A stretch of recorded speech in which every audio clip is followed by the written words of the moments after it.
Est-ce que autour de la table, certains veulent réagir? Et puis on va donner la parole à la salle également.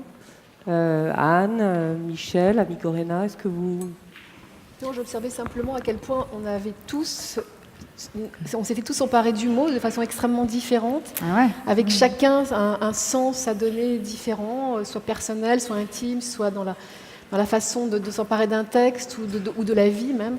Et ça rejoint ce que disait tout de suite, enfin ce que vous disiez tout de suite, en commençant ce débat, à quel point on ne sait pas quoi faire de ce mot, on ne sait pas quoi en faire. Donc chacun y met des projections très différentes. Donc on va donner la parole à la salle. Est-ce qu'il y a des gens qui veulent réagir, poser des questions? Il y a une question là.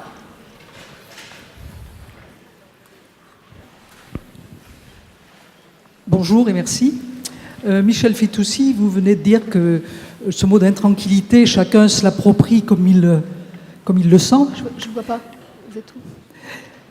Personnellement, j'étais dans la salle ce matin, peut-être que vous aussi. Ah, pardon. Et j'aurais envie de vous dire que Maëlys de Kerangal se rapproche un peu d'Éric Orsena. Ce sont les deux qui ont donné un côté un peu positif de l'intranquillité. L'intranquillité qui pourrait être vue comme le moteur de la vie, parce que pour s'opposer à l'intranquillité, eh bien, il faut agir vers une vie à risque, vers une vie active, vers une vie vibrante.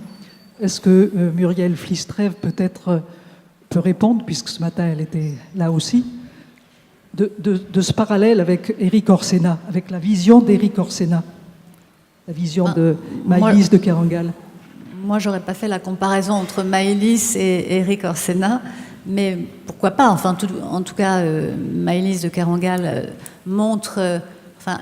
dit que pour elle, l'intranquillité, mais elle le dira mieux que moi, que l'intranquillité, c'est pas une insécurité psychologique ni quelque chose qui la menace, mais qu'au contraire, c'est comme un état qui lui permet de pouvoir écrire. Et elle parle de l'intranquillité comme une empathie avec la vie. C'est-à-dire qu'elle parle aussi de résonance, c'est-à-dire que c'est quelque chose, elle reçoit. J'ai l'impression que quand elle en parle, elle reçoit comme un espèce de caisse de résonance. Et elle reçoit les flux de la vie, du vent, des sentiments, et qu'elle s'en sert après dans l'écriture. Mais je ne veux pas parler à sa place parce qu'elle en parle tellement mieux que moi, mais vous avez raison, je pense qu'elle en parle d'une façon positive, avec le terme que j'employais ce matin, qui était la bénédiction, le contraire du fardeau. C'est-à-dire c'est une bénédiction, l'intranquillité, finalement, si on peut s'en servir. Mais Maëlys peut peut-être répondre mieux. Non, je disais ça, c'est vrai que je l'envisage d'une façon assez positive. En tout cas, c'est vrai que j'ai pu dire, et même je l'écrivais à Muriel, c'était quand même un préalable pour écrire.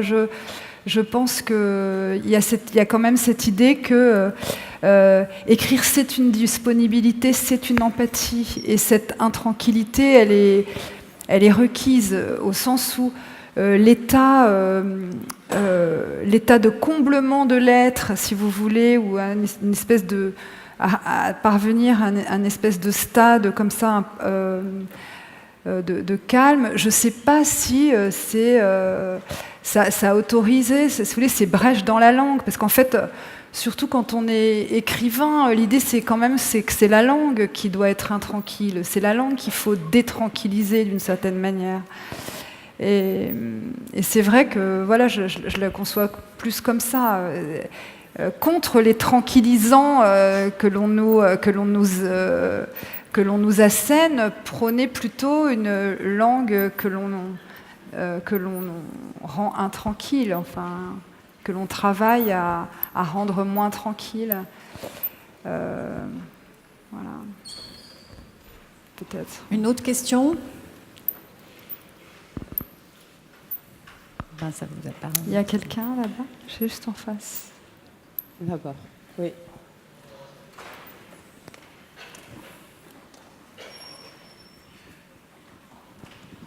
Bonjour, Joëlle Teboul, je suis gynécologue. Merci pour toutes vos interventions.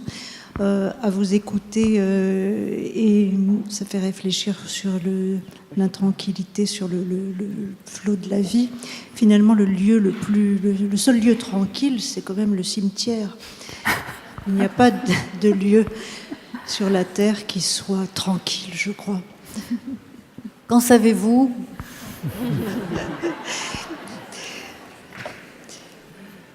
Peut-être rien. C'est une question. Très bonne réponse. Peut-être rien. Peut-être la lecture. La lecture comme lieu du tranquille? Non. C'est ce que vous vouliez dire? Je vois pas bien la personne. J'ai pas compris. Oui, non, moi j'avais une question. Je sais pas. Vous voulez continuer avec la précédente question? Non, je suis en haut en fait. Oui, On ne vous voit pas. Ah voilà, ça y est. Si. oui, je suis Martine Schlinker, je suis psychiatre, pédopsychiatre, et j'ai été vraiment fascinée par votre livre Réparer les vivants, Maëlys de Kerangal, et j'aurais bien aimé en savoir un peu plus sur comment vous est venu ce livre qui est quand même très original.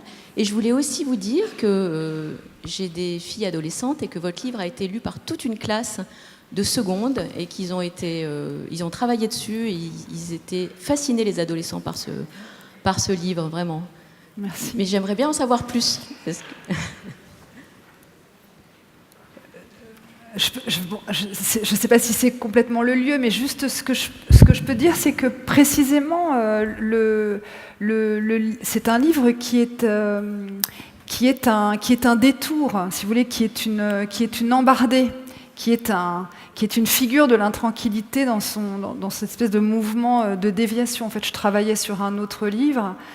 Je travaillais sur un livre et puis il m'est arrivé quelque chose de grave. Enfin, personne très proche de moi est morte. Et c'est vrai que on s'arrête au sens où on ne peut pas continuer à faire comme si de rien n'était. Donc le livre auquel j'étais en train de travailler, je ne pouvais plus l'écrire. Et puis je n'ai plus écrit. Et c'est vrai que quand 6 mois plus tard, j'ai recommencé à écrire. J'ai repensé à cette histoire de transplantation cardiaque qui m'avait déjà intéressée, mais sur un plan plus...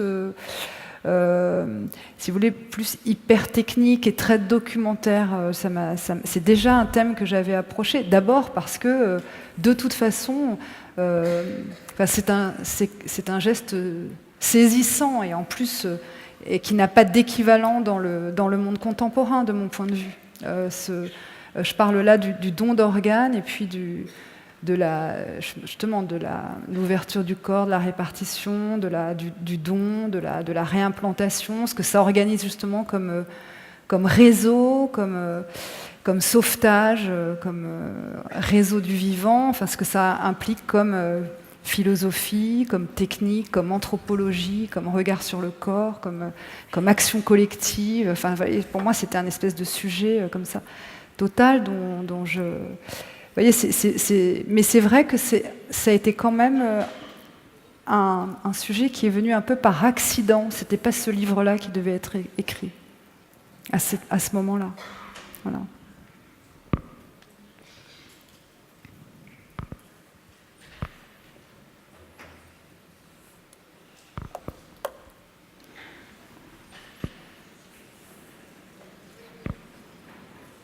Par accident. Un accident. Plus de questions? On arrête alors. La pause.